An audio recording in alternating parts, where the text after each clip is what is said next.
দীর্ঘ ২০ বছর পর সরকার গঠন করতে যাচ্ছে বিএনপি। দল হিসেবে চতুর্থবারের মতো সরকার গঠন করবে তারা। বিগত সরকারের আমলে কঠিন সময় পার করে এখন বাংলাদেশের বৃহৎ রাজনৈতিক শক্তি হিসেবে আবির্ভূত হওয়া এই দলটি এবার নিরঙ্কুশ সংখ্যাগরিষ্ঠতা পাচ্ছে। আমিনুল ইসলামের রিপোর্ট।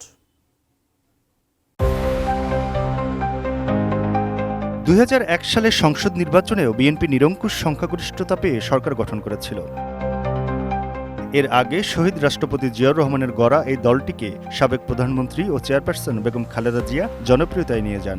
দীর্ঘ ৯ বছর স্বৈরাচার এরশাদ বিরোধী আন্দোলনে রাজপথে নেতৃত্ব দিয়ে ১৯৯১ সালের নির্বাচনে জয়ী হয়ে তিনি দেশের প্রথম নারী প্রধানমন্ত্রী হিসেবে দায়িত্ব নেন। এছাড়া ১৯৯৬ সালেও স্বল্প সময়ের জন্য সরকার গঠন করেছিল বিএনপি।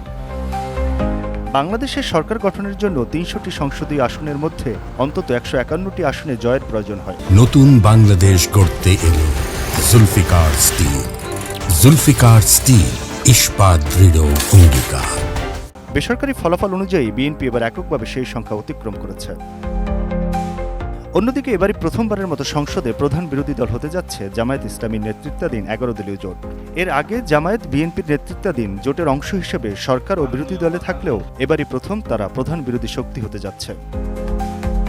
২০০৮ সালে নিবন্ধন প্রক্রিয়া শুরুর পর এবারই সর্বাধিক রাজনৈতিক দল নির্বাচনে অংশ নিয়েছে। বিএনপি, জামায়াত ইসলামী, জাতীয় নাগরিক পার্টি সহ মোট ৫০টি দলে নির্বাচনে প্রতিদ্বন্দ্বিতা করে। Aminul Islam, ATN news, Dhaka.